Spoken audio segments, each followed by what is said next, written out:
At the same time, when you're doing that, you can't be as mechanical nice. And speaking of well-rounded, she is showcasing a little bit of that no regret Bly influence as she goes to that proxy hatch right at the front door of Astrea. Astrea, I know he's seen Scarlett do this 100 times.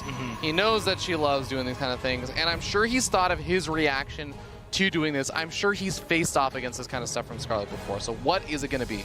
Yeah, I would like to see maybe a second gateway added. The Salad Kernel Boost is obviously one of the better choices. I do not want to see a Nexus thrown down anytime soon, even though a lot of players might think that's a good idea. I would have not minded at all a little bit of a probe pool, like pull 3-4 probes.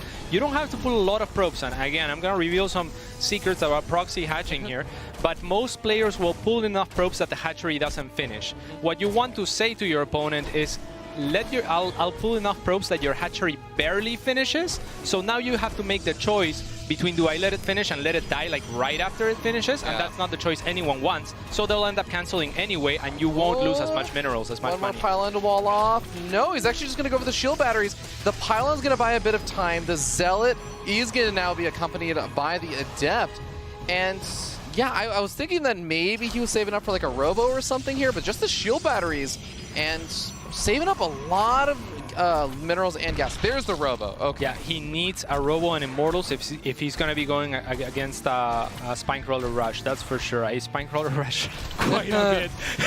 Yes. So I believe it.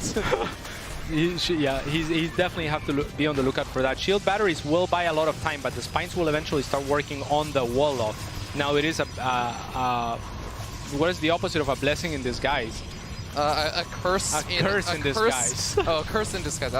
Oh, yeah, okay. You were talking about like the complete opposite. Yeah, like a curse in disguise was how close he put the shield batteries there. Nice right? positioning though on these. Okay, well it was nice positioning. This is kind of wasteful from Scarlett actually. I don't think she's gonna be able to kill anything before the Spines. Very all of the shield batteries except for 2 of them now, right? Yeah, that's fine. The shield batteries are there to buy time at the moment. The Immortals are the key piece. Oh. One of the full energy shield batteries that just finished gets deep power. It's not going to have any impact whatsoever anymore. And the Lynx are looking to float by. Now, Astrea didn't even start at Nexus. I think this is holdable for him. He really just needs those Immortals, maybe a few sentries if he can afford them. I really would have liked the wall of earlier with like a second gateway perhaps. And I really think if he just pulled 3 or 4 probes, that hatchery would have been such a threat. That she would have been. Oh, I don't like that. Yeah, he's getting up 2 cannons now.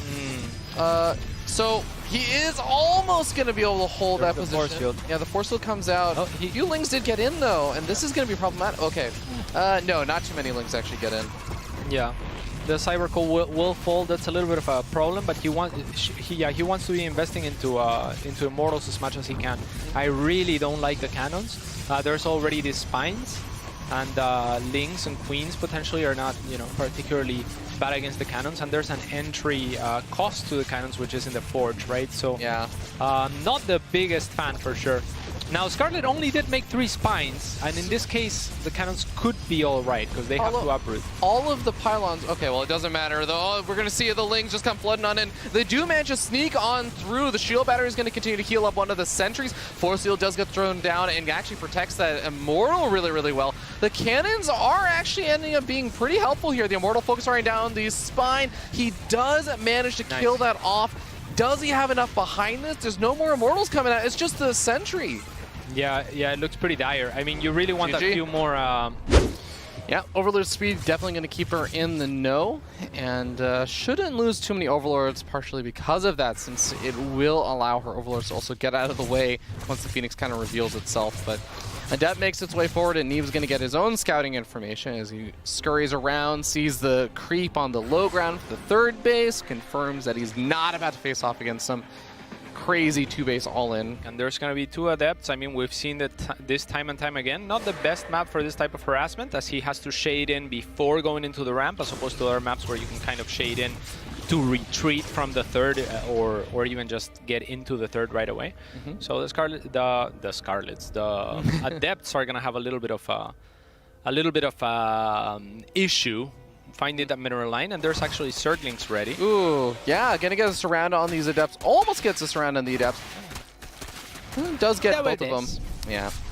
Oracles come on in. The Queens and the Spore Crawlers doing their best to try and pick them off. Gets one of them, and only 4 workers killed. I mean, compared to last game at least, not quite as good of the damage, but still not bad. Yeah, and kills an Oracle as well, so about a wash there, I would say. Yeah.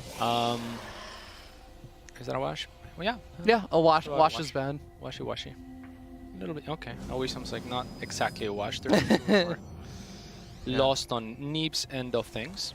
But of course, Scarlett's economy is slowed down, and there's a lot of value to slowing down a player's economy. Overlord's speed is still around. She still has opportunity to try and move in later, but for now, just that one Ling is going to be all the vision she has. Yeah, and this is kind of a cool move by Neeb, because he's gonna know exactly where the Nidus is. The Swarm Host will reveal the location as he pops out. So that's pretty nice, but I mean... Oh, yeah, he knows so well. Look at that. Yeah. Kills off the Ling. Is not actually going to be able to kill off the Swarm Host, but... Okay, so she wasn't able to stop those first couple of Locusts from landing, but she actually clicks on the rest fast enough that they can forego the army, and this is huge. Yeah, this is very big. Kills a few workers, and will start working on the Nexus. That Nexus will fall to the next wave, should she be able to get it off. Oh yeah, and with that Nidus Swarm finishing up, it does seem like Scarlett has opportunity to dive in. Oh, nice! Oh, the Ling's got it through the wall, and now we end up seeing Neeb actually just charging across the map, literally with the Zealots. She's ready. Yeah. She's ready for this, at least partially. And I mean, I love this from Neeb, because he's basically saying, okay, well, you made a lot of Swarm Hosts, you're not going to have that much here. But the next wave of Locusts is now off cooldown. If Scarlett can hold this, if she can kill enough of the army of Neeb here, she will be in a fantastic position for the first time in the series. Neeb is losing a lot of his Zealots, or at least the hit points on those Zealots. Is it enough for him to just kill the 4th and back off, or does he need more? I am not quite sure. I think that Scarlett should go for the War Prism right now, just with the next wave of Locusts. Oh, but Neeb knows he's too smart. Or with the Ravagers, you mean? Yeah, I mean the Ravagers and or the Queens, but she needs the shielding of those Swarm Hosts. Instead, she's gonna go for the checkmatey move of I'm gonna kill your 3rd, so you better kill me. Right? Those were basically the 2 options. Will she be able to kill the Nexus? Neeb is just too good. He still has Zealots here for some reason, because he expects that this is a possibility. Keeping the War Prism alive and keeping some of those Archons alive, warping in safely on the left-hand side. Even the Roaches are starting to get pushed back thanks to the firepower of those 3 Immortals, and with more Zealots to tank on the front line. Neeb is making this contain look pretty good. He sure is. There's additional Swarm Hosts here. I'm gonna pick off just Pylon. Yeah, the Phoenix and the Oracles trying to help as best they can. And more Force Souls being thrown down. The Ravagers do knock them away. War Prism doing a good job staying alive as well. That is kind of the lifeblood for Neeb to continue this contain for a bit longer. And Neeb is just so ready to intercept these Locusts with the Zealots. And now Scarlett's actually trying to go after some of the probes after the Zealots. Not really finding too much, and even losing a bunch of these Roaches. Neeb is making this work. Yeah, and if you're Scarlett here, you really want to make Lings and just flood this, because she has the money for it. The problem is the larva. So I was wondering why she's not making Lings. Then I checked the larva. She's very low, so she can only make Roaches or Swarm Hosts to be larva efficient here. Neeb losing a lot of his sentries over here, though. Even going to take some damage on his Immortals or the Corrosive Vials. We're starting to see the Locust finally getting the damage done that Scarlett was looking for. 14 workers go down, and Neeb is also forced back on the front lines. Yeah, this is excellent. There's more and more Niduses coming. The Immortals survive, sure, and again, if it had been Lings, that army dies faster, and the chase is on for Scarlett, right? But unable to do so because larva starvation, especially because the 4th was taken down. There is a Spire on the way, which is a very nice move from Scarlett. As you know, there has been no Phoenix production, the economy is being hurt, and there's basically no anti-air otherwise. All right, those Swarms could have done so much more. Yeah, I think Scarlett says, okay, if I hold, I win. Yeah. So instead of dropping the Locust at the 3rd, she's gonna come and drop whatever she can here. Yeah, the Archons deal with those Locusts fairly quickly, but not before they do a bit of damage. The Zealot frontline buffer is starting to get a little away. Yeah, I think you just pull drones and make sure. I would pull drones from the natural and the 3rd. You can't let the Roaches die or take any more damage here. Oh my god, and actually, if there's a couple of Zealots on the left-hand side, if Neeb actually takes out the Nidus Swarm. The Locusts can't, or the Swarmos can't come back in to help defend, man, right? and the Roaches are dying.